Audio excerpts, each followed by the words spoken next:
자녀들아 주 안에서 너희 부모에게 순종하라. 이것이 옳으니라. 내 아버지와 어머니를 공경하라. 이것은 약속 있는 첫 계명이니 이로써 내가 잘되고 땅에서 장수하리로다. 아멘.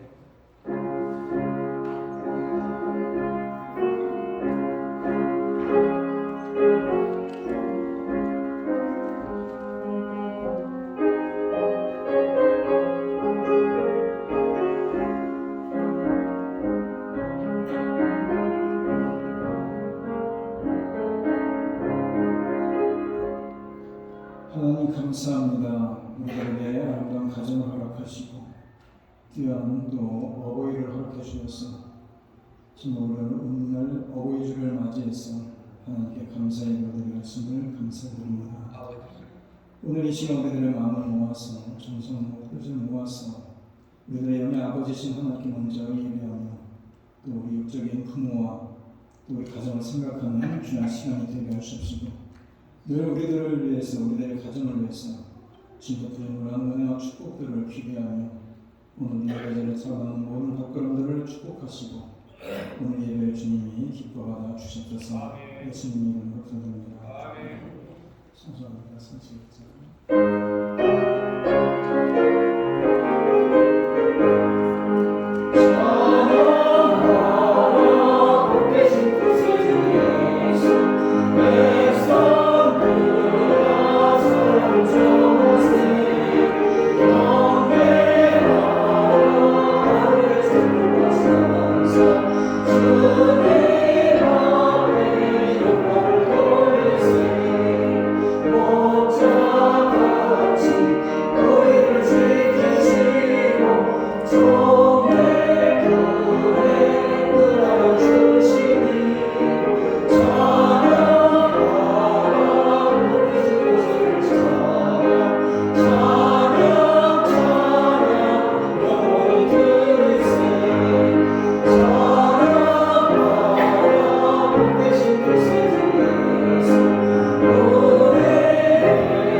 하늘에로서 전능하신 하나님 평안자 되시나가 주로서 성자와 존재하실 분하시니라. 성령을 쌓는 거룩한 공회와 성도가 서로 교통하는 것과 죄를 사하여 주시는 것과 우리같이 사는 것과 여러분이 사는 것을 묵상하노라. 감사합니다. 인사합시다. 잘하셨습니다.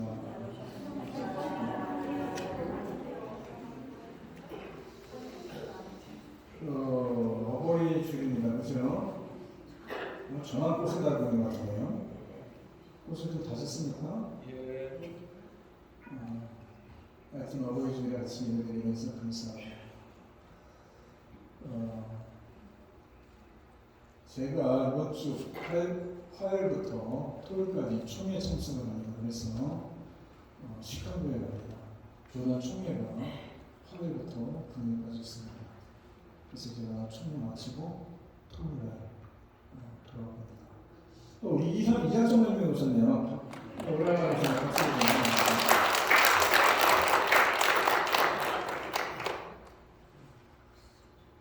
참 오랜만에 뵙는 것 같아요, 그죠? 반갑습니다. 여전하시네요. 예, 맞습니다. 그리고 오늘 친교는 여전교에서 준비를 했습니다. 강의 목사님 좀 일찍 나오셔서 또 손수 만두도 튀겨주시고 그래서 푸짐하게 점심을 준비했는데 여러분들이 점심에 웬만하면 다 나오셔서 친구들 식사를 하시고 그리고 좀 급하신 분들을 위해서 축구박스를 몇 개나 만들어놨는데 급하신 분들은 그냥 가져가시고 아니면은 친구실에 들어와서 입맛과 구미에 맞게 여러분들이 축구박스에다가 담아서 가져가셔도 좋습니다. 그리고 거기서 같이 식사하면서 같이 교제하셔도 좋고 그래서 오늘 어제부터 나오셔서 많은 음식을 준비하고 애를 많이 써주셨습니다. 참으로 감사드립니다.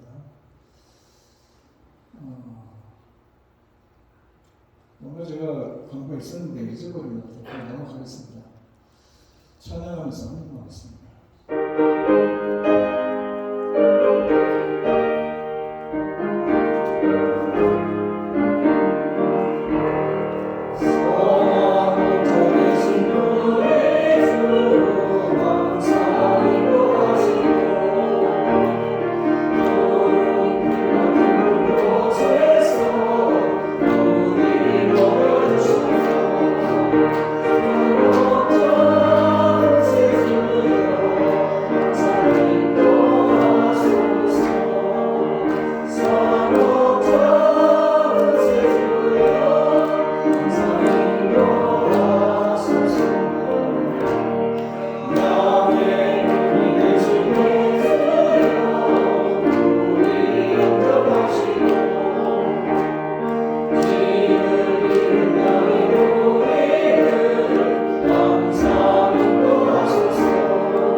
우리 홍정혜 박사님이 한 2년 만에 오신 것 같아요. 오늘 그 안에 팬데믹 때문에 나오지 못하시고 또 양로원에 가서 계셨는데 어버이주를 맞아서 우리 최현 박사님이 모시고 왔어요. 안 계셨는데 오랜만에 박수로 드립니다.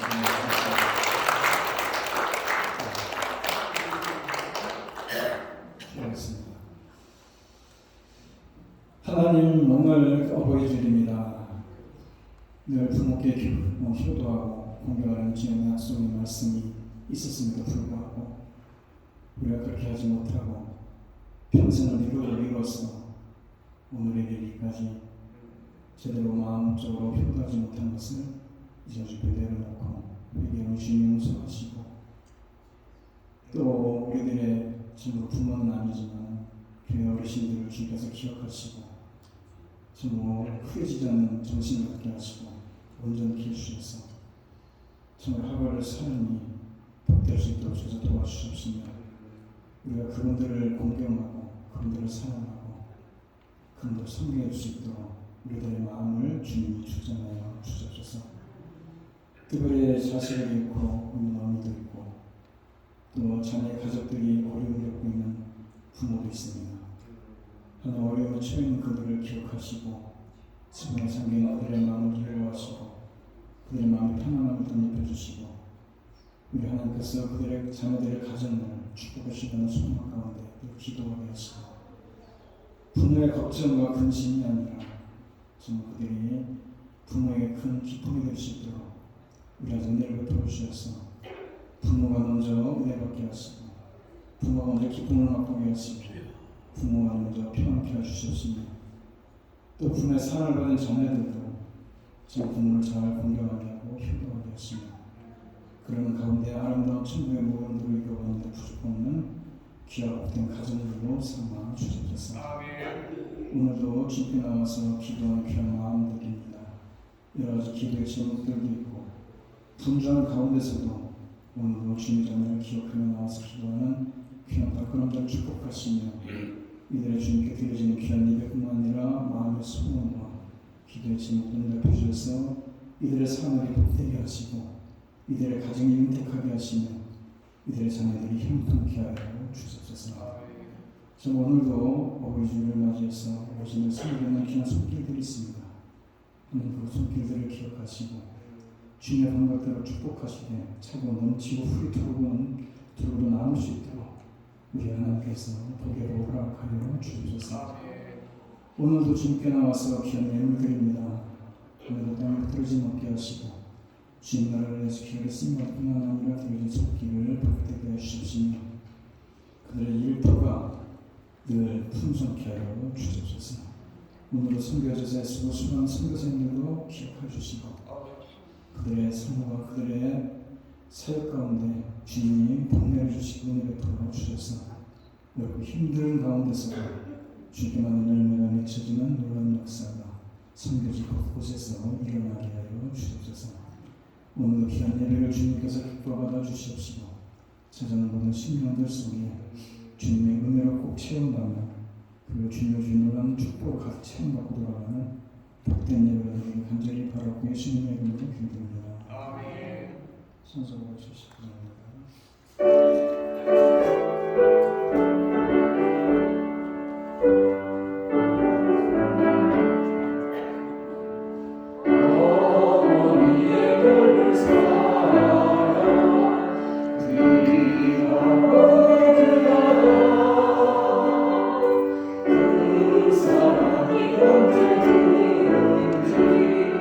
나를 감싸 주며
고맙고 감사하십니다.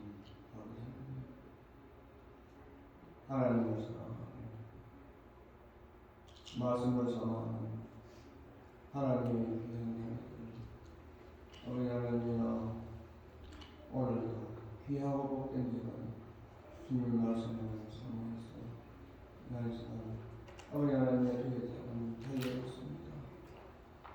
결코 중단할 수 없는 것이 예배이고 멈출 수 없는 것이 기도이기에 이 시간도 주님 앞에 나와 예배드리며 기도하는 심령들이 복된 심령이 해주시고 그들 아버지 간구하는 것마다 다 채워주시고 부어주시옵소서. 하나님을 사랑하는 주님을 사모하는 그 심령들 이 시간도 주님께서 친히 어루만져 주시고 아버지 그들 가슴 속에 주님 인도하여 주시옵소서. 오늘도 지구상에는 아버지 하나님의 여러 가지 수많은 어려움들이 아버지 상대해 있고 아버지 하나님 오늘도 아버지 하나님 질병으로 아버지 하나님 재학 재난으로 아버지 하나님의 또 나의 전쟁으로 아버지 하나님 이 지구가 온통 어려움에 부닥쳐 있는 일로 압니다. 주님, 저희들 이 어려운 가운데서도 주님께서 저희들 붙들어 주셔서 지난 한 주간에도 우리 하나님 은혜 가운데 주님 저희들 건강한 마음 되게 해주시고 주님을 사모하는 마음 되게 하여 주시고 주님을 찬양하는 입술 되게 하여 주심을 고맙고 감사드리옵나이다. 오늘도 지구 아버지 하나님 곳곳에서 아버지 하나님의 주님의 말씀을 들고 아버지 하나님의 주님의 말씀을 전달하며 아버지 귀한 사명을 감당하는 하나님 사랑하는 귀한 선교사님들 이 한 시간 어느 곳에 있든지 어느 곳에서 아버지 하나님의 주의 말씀을 선포하든지 아버지 하나님의 하나님 주신 귀한 사명자를 감당케 하여 주시고 주가는 아버지 하나님의 생명들을 주님 앞으로 인도하는데 귀한 사명을 감당케 하여 주시옵소서. 오늘도 아버지 하나님이여 주님 은혜 가운데 아버지 귀한 복된 자단에 나와 주님께 찬양과 예배드리는 아버지 귀한 모습들 주님 인도하여 주시고 그 모습마다 하나님 기뻐하는 모습 되게 하여 주시고 주님 말씀 붙들고 세상 속에 달려갈 때 주님께서 저희들을 꼭 붙드시고 인도하여 주실 줄로 믿사옵나이다. 오늘은 아버지 하나님의 과정이 다릅니다. 아버지 하나님 각 가정마다 주님께서 함께 해주시고 각 가정마다 주의 음성이 아버지 선포되게 하여 주시고 주의 말씀이 아버지 하나님의 선포되게 하여 주셔서 주님을 모시고 아버지 귀한 가정 아버지 하나님의 찬양이 넘치는 가정 축복이 넘치는 가정으로 우리 하나님 삼아 주시옵소서.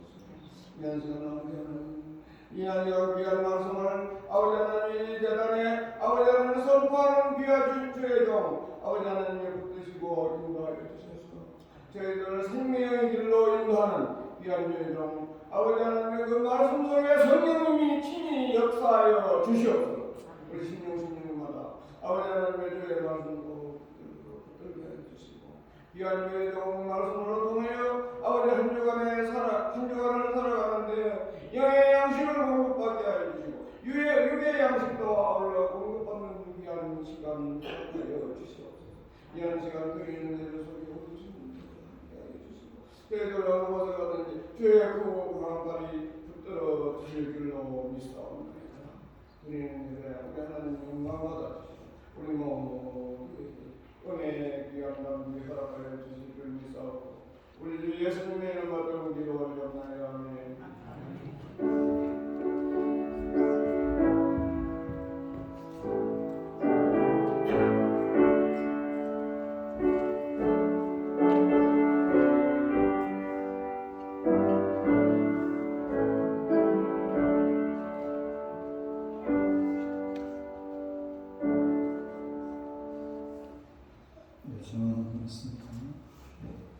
오늘 말씀을 묵기입니다.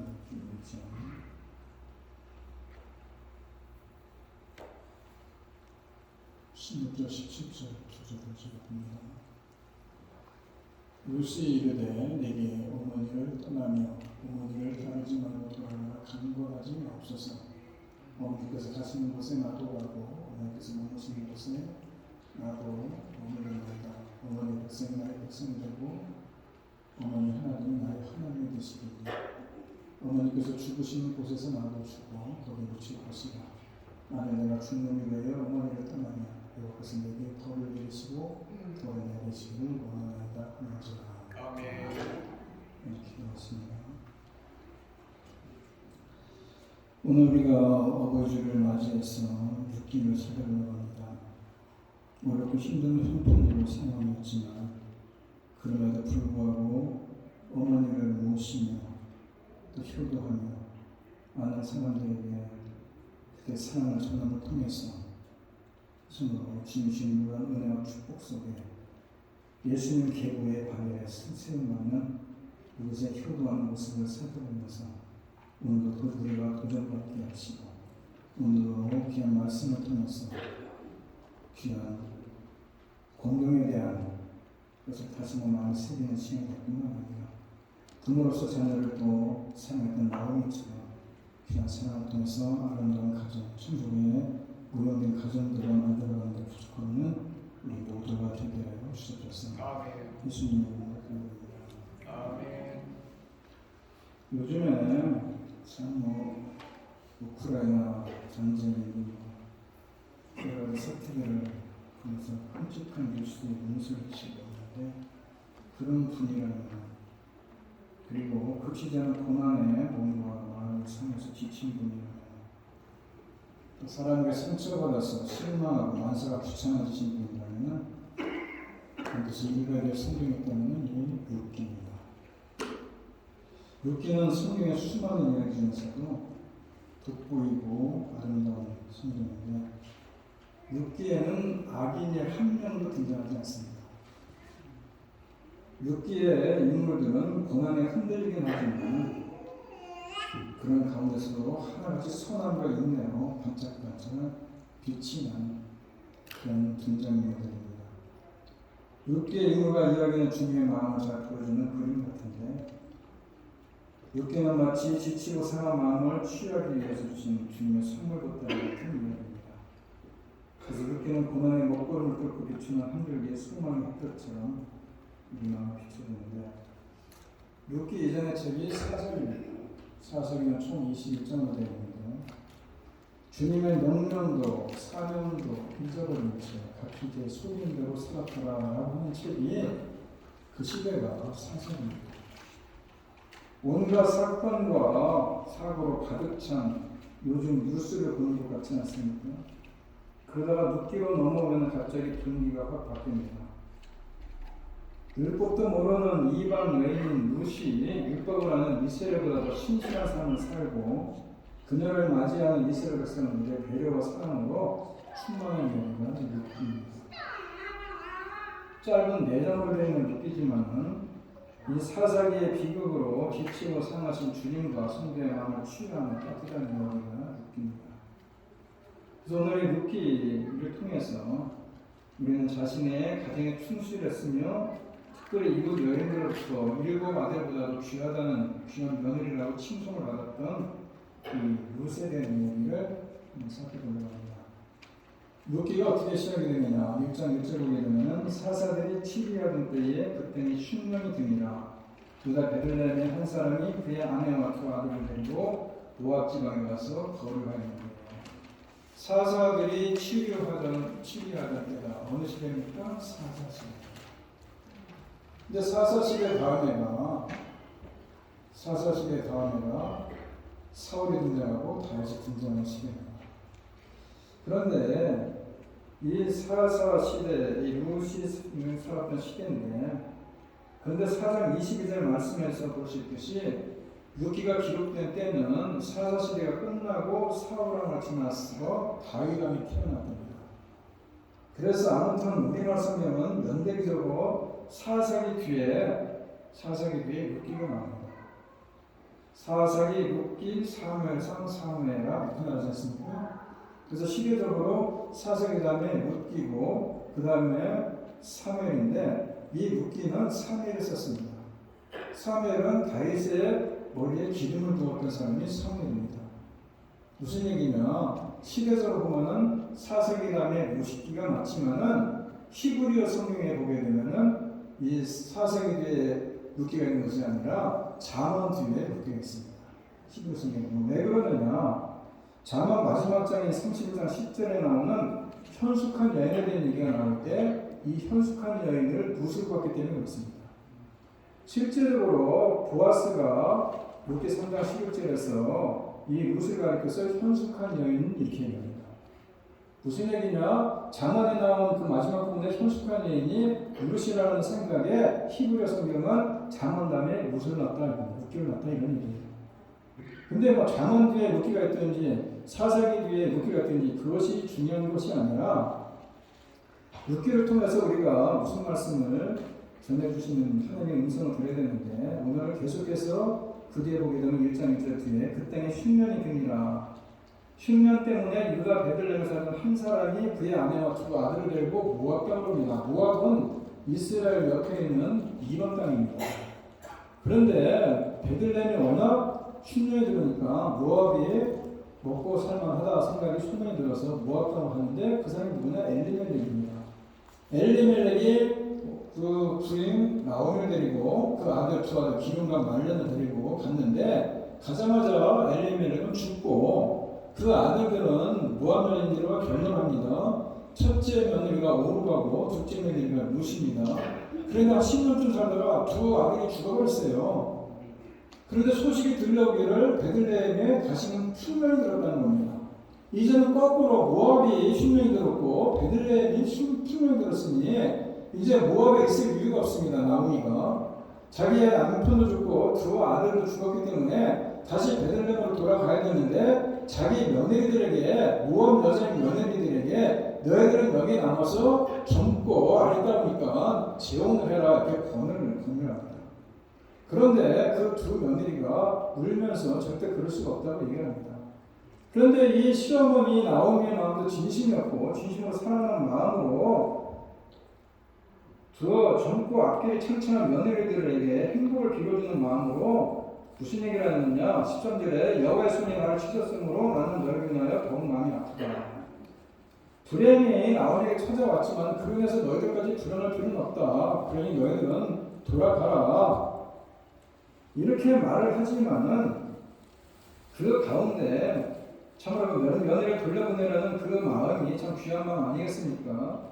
사실 젊고 건강한 며느리라도 곁에 있으면은 먹을 것을 구하기도 쉽고 휴전하는 도움이 될 터이지만은 그 며느리들을 모압에서 자기 지갈길로 가라고 보내주는 이 시어머니의 마음이 참 귀한 거 아니겠습니까? 사실 기성세대가 존경받는 것은 다음 세대를 위해서 희생하기 때문 아니겠습니까? 어릴 때 우리 어머니가 하시는 말씀이 사랑은 내 사람이다 이런 얘기를 했습니다. 우리 위에서 아래로 흐르듯이 사랑도 위에서 아래로 흐른다라는 말씀인데 나오미의 거듭되는 강권을 듣고 큰 며느리는 오르가는 울며 떠나서 부모의 집으로 돌아갑니다. 그게 15절에 나오는 얘기입니다. 나오미가 또 이르되 보라 내 동서는 그의 백성과 그의 신들에게로 돌아가느니 너도 너의 동서를 따라 돌아가라. 오르가는 그의 백성으로 돌아갔을 뿐만 아니라 잠시라도 시부모가 모시던 여호와를 모시고 남편이 모셨던 이 여호와를 모셨지만은 다시금 이방신으로 돌아갔다 이런 얘기를 하고 있는 겁니다. 그런데 무슨 다릅니다. 무슨 자기의 굳은 결심을 뭐라고 얘기합니까? 16절 17일에 7절 오늘 본문에서 말씀하지 않습니까? 어머니가 가시는 곳에 나도 가고 롯의 동서 오르바를 따르지 않냐고 확고하게 시어머니 나오미를 따르는 것은 시모를 통해서 시어머니를 통해서 얻은 여호와 신앙 때문이다라고 말씀하는 것이고 너희는 시모를 홀로 보낼 수 없는 뜨거운 효도 때문이다 이런 얘기입니다. 그래서 비록 과거로 살지만은 시모와 신앙과 신사과를 같이 한다는 이 결심을 말씀하는 게 아니겠습니까? 롯의 고백은 우리 신앙의 고백이 되야 된다는 얘기입니다. 슬프게도 많은 사람들이 주님을 따르기보다는 자기 유익과 성공을 위해서 주님을 끌고 다니는 사람들이 있습니다. 그런데 우리는 주님을 대장 삼아서 하나님 가신 곳에 따르고 순종해야 된다. 어떤 핑계와 변명이 필요 없는 것이고 상황과 고난과 장애물을 넘어서 끝까지 따라가는 모습이 필요한 거 아니겠습니까? 참 귀한 얘기입니다. 어머니께서 가시는 곳에 나도 가고 어머니께서 머무르는 곳에 나도 머물겠다. 어서 많이 들어본 얘기 아닙니까? 이 칼빈이 그런 얘기를 했어요. 성경이 가는 곳까지 가고 성경이 멈추는 곳까지 멈춘다. 이게 참 바람직한 신앙의 모습 아닙니까? 이 롯이 어머니, 시어머니 이 나오미로부터 이런 놀라운 신앙을 배웠다는 것입니다. 오늘의 이방 여인이 롯이 어떻게 이런 신앙 고백을 하고 어떻게 이런 부모에게 효도에 대한 얘기를 하겠습니까? 그것은 나오미가 짧은 시간이지만은 며느리를 데리고 있으면서 그렇게 그에게 아름다운 신앙의 모습에 본이 되어졌을 뿐만 아니라 신앙을 가르쳐 줬기 때문에 그렇기 때문에 아무것도 모르던 이 이방 여인이 들어보지도 못하고 보지도 못했던 이 여호와 신앙에 대해서 깊이 알게 되기 때문에 오늘 이런 고백을 할 수 있었다 이런 얘기입니다.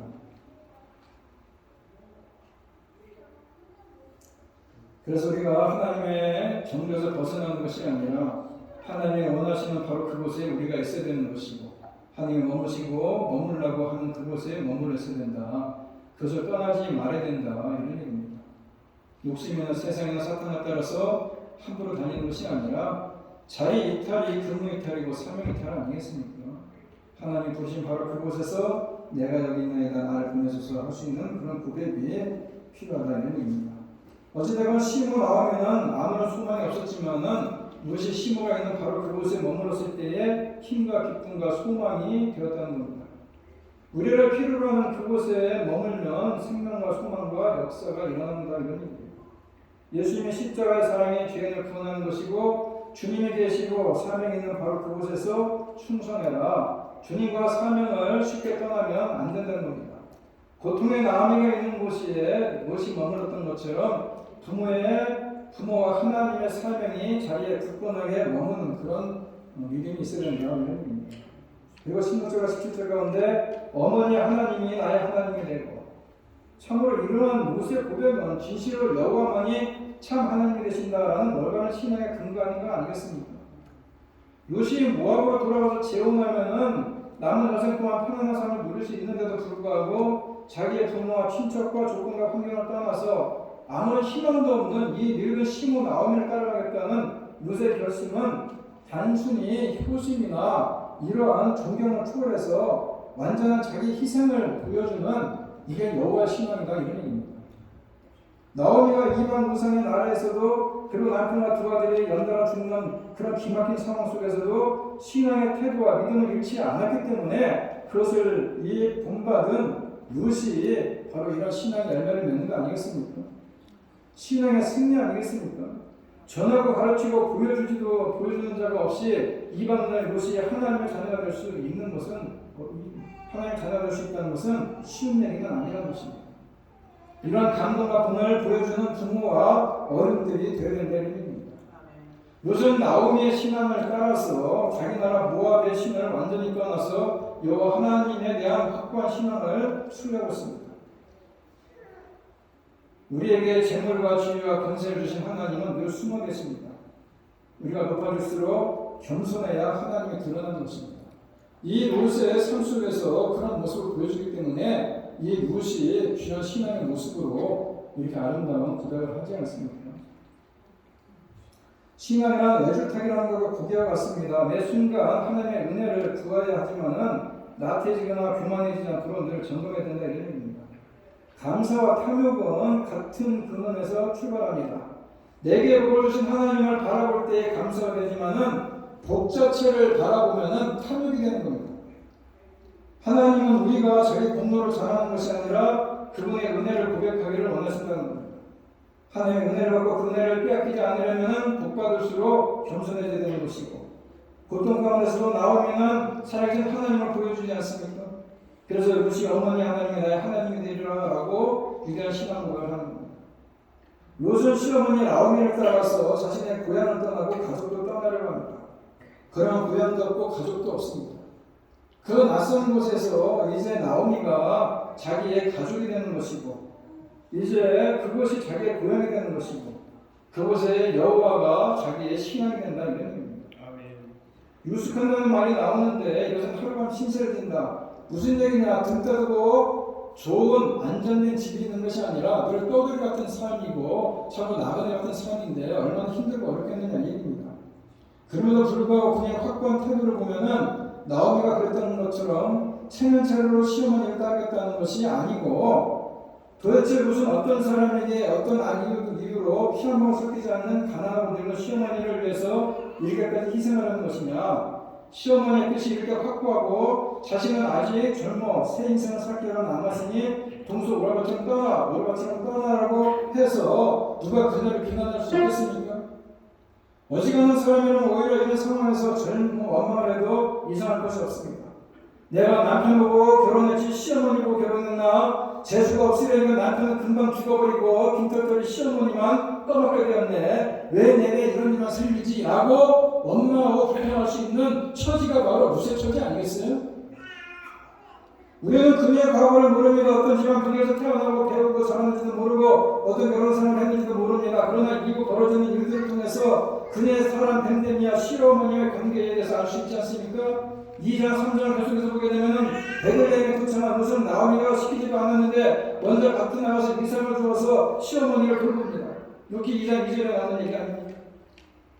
율법은 출소하는 이들이 곡식을 자르다가 바닥에 떨어뜨리는 것을 줍지 않고 그냥 내버려둡니다. 왜냐 가난한 자들이 정말 경제가 토지가 없는 사람들이 그거라도 주워서 먹을 수 있게끔 어떻게 보면 사회 보존제도인데 그것이 율법에 명시된 겁니다. 이 루시 베들레헴으로 돌아왔는데 나오미가 갖고 있는 돈이 있겠어요? 땅이 있겠어요? 집이 있겠어요? 그저 유숙한다는 것처럼 이 초월 밑에서 그냥 유숙하면서 남의 밭에 가서 추수 다 끝난 다음에 그 이삭이나 주워서 먹고 살 정도로 형편없는 처지지만은 그래도 시어머니를 깎듯이 모시지 않습니까?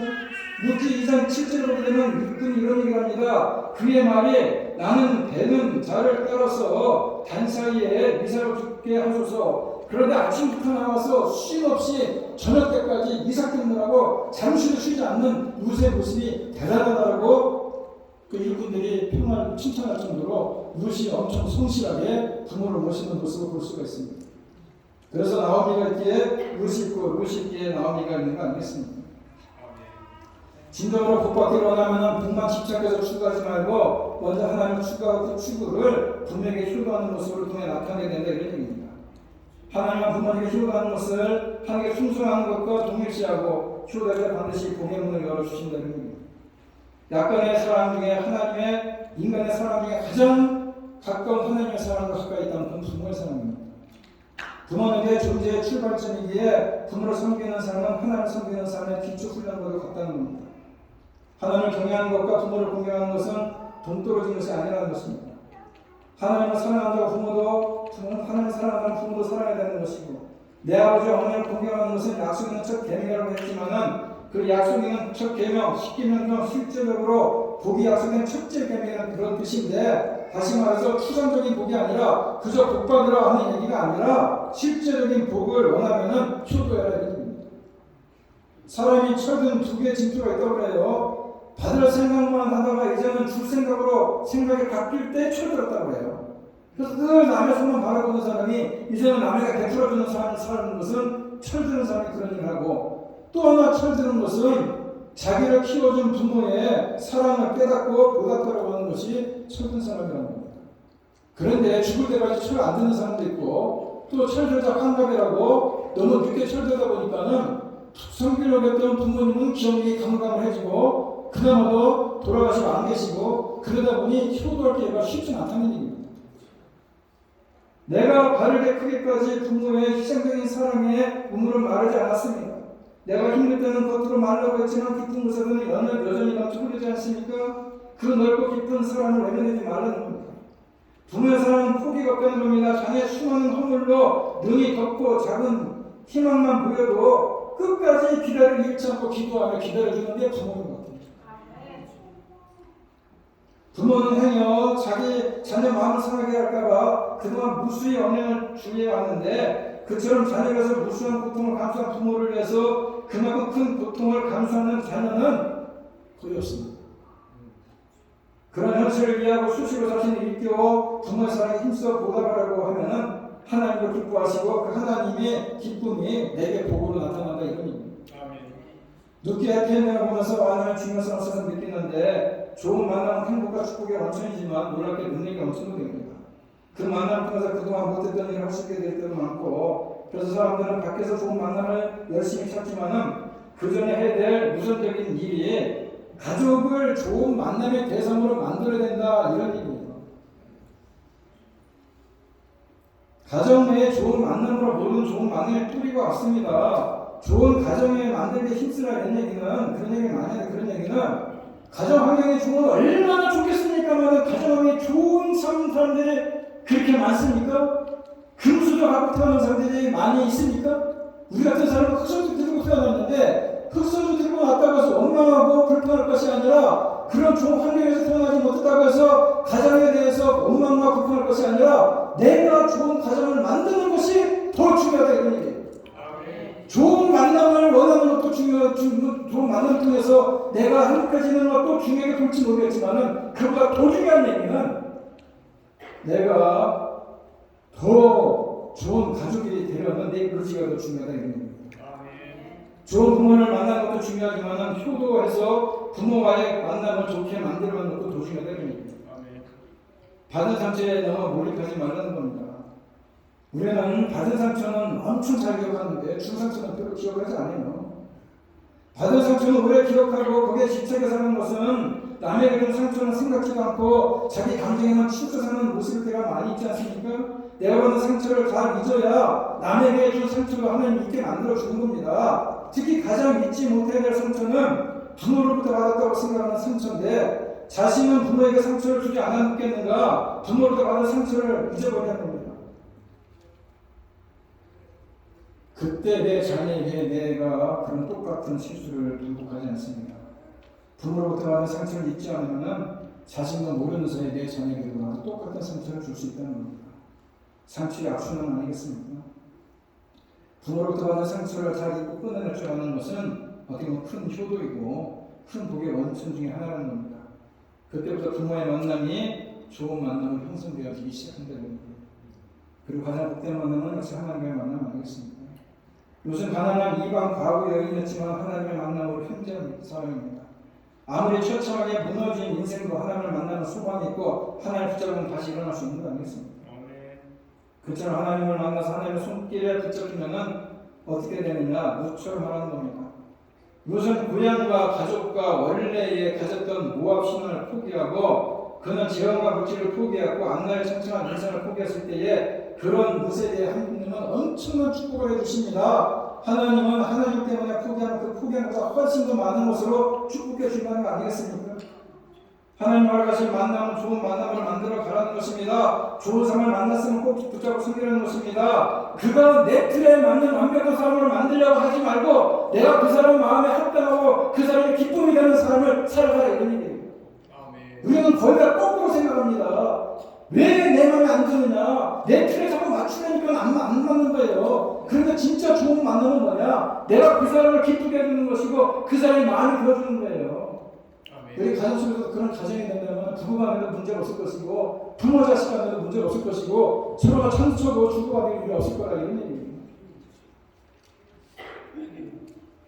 4장 보게 되면 루시 아들을 낳았다는 소식을 듣고 이웃 여인들이 나오며 찾아옵니다. 나오미에게 그런 가여 기업을 물을 자고 대를 이을 자손을 주신 하나님을 먼저 찬양하고 그런 후에 그들은 그 아이와 그 아이 이름이 이스라엘 중에 유명하기를 축복하지 않습니까?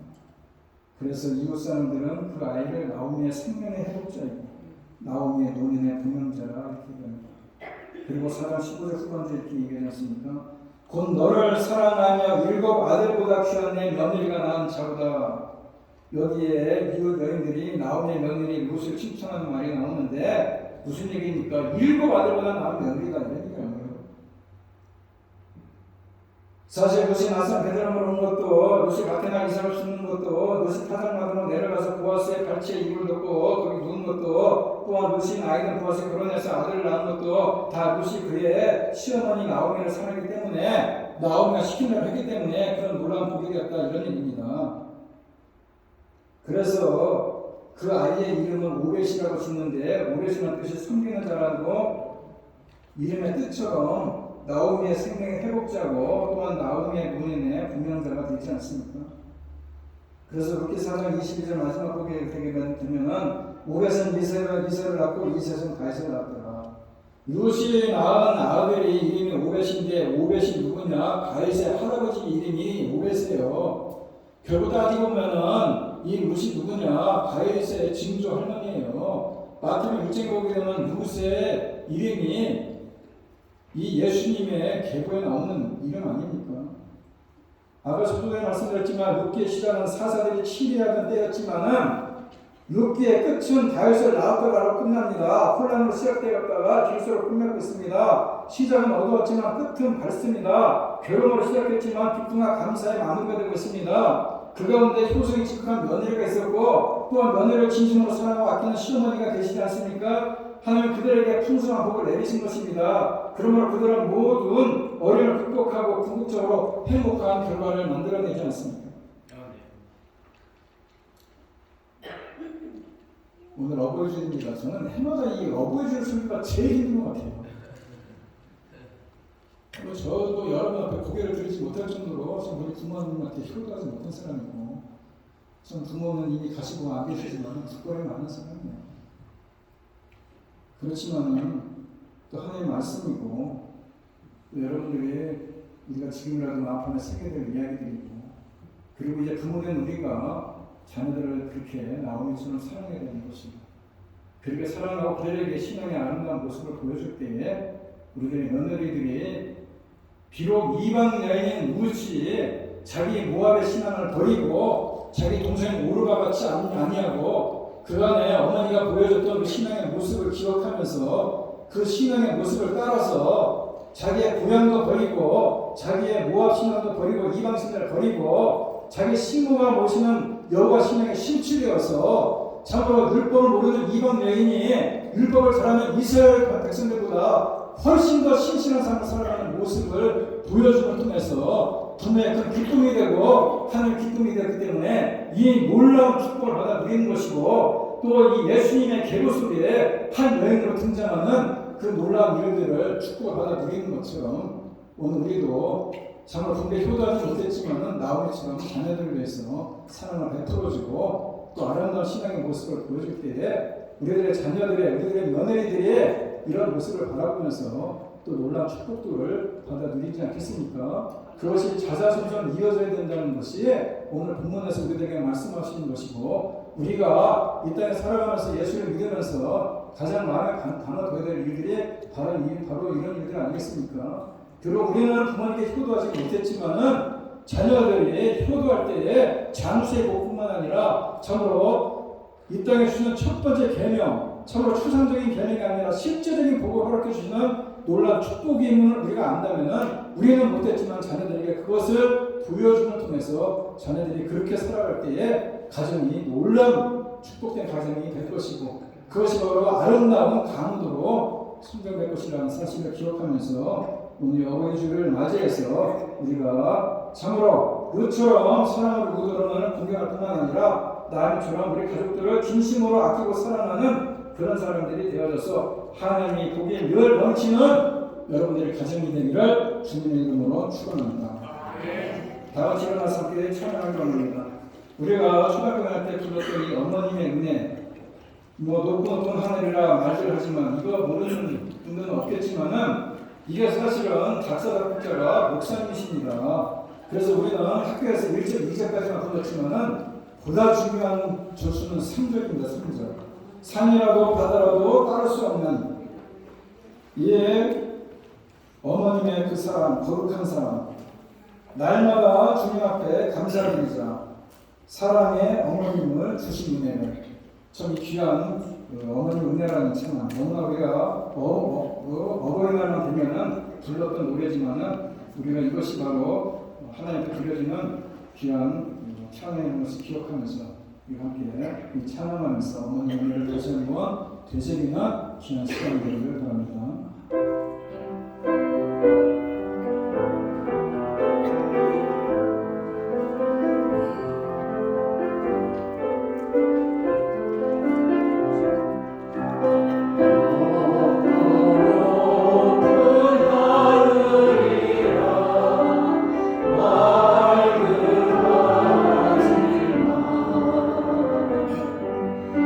나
우리 주 예수 그리스도의 은혜와 하나님 아버지의 극진하신 사랑과 성령님의 교통하심이 이처럼 어려운 자 공경할 뿐만 아니라 마음처럼 우리 가족을 진심으로 사랑을 통해서 저를 하나님의 영광이 되는 귀한 가정으로 만들어가는 시간에 다시 한번 다짐하고 이전을 나가는 주님의 귀한 성령 선녀들 머리머리와 두 번 가정과 일터와 자녀들 위해 이제부터 영원토록 함께 있을지어다.